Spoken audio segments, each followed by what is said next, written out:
Hey everyone, I hope you're having a fantastic morning. I wanted to hop on and tell you this. Don't limit God in the way that he can bless you in your personal life. I wanted to tell you guys a story of mine from back in the day. There was a person from back in the day who just came against me in all of these different ways, like was adamantly against me and, was not, it was very much not for me. Let me put it that way. And I was praying and believing for an area of breakthrough in my personal life. And I was praying to God. I was like, God, I really need blessing in this area. I really need provision. I really need you to help me out in this area of my life.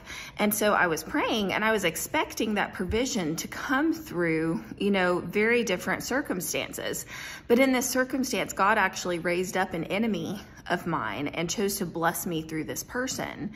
And, I was sitting there when all of this went down and I was like, God, I never would have guessed this. I never would have guessed that out of all the people in this world, you would have used someone who is really not obeying you right now, and God just showed me, he said, Jill, I use whoever I want. If I want to bless your life, I'm going to bless your life. And you need to not limit me to moving in a particular way in your personal life. I can use whoever I want. And God gave me the example of how, even God would give dreams to unbelieving people in the Bible, to give them wisdom, to give them direction. God's going, I can use a donkey if I want to, in our story with Balaam and Balak and all this stuff, God's going, I can use whatever and whoever I want to accomplish my will on this earth. Some of you guys need to hear that today. You're used to God moving and functioning in a certain way, and God's going, I'll use whoever I want to use, because, his goal is for his will to be accomplished on this earth.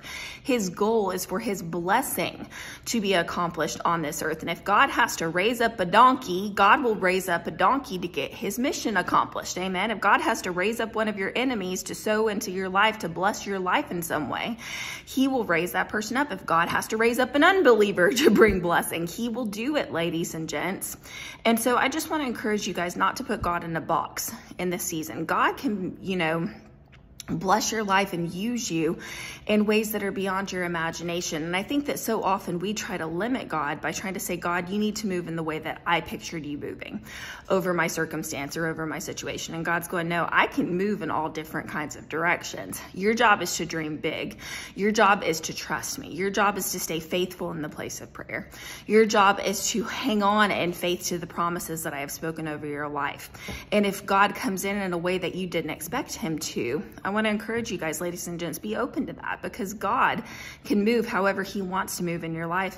And often he's going to move in a way that you didn't expect. Amen. Because it gives him more glory, and it will also increase your faith in him for the future, that he can do whatever he wants to do in your personal life. Amen.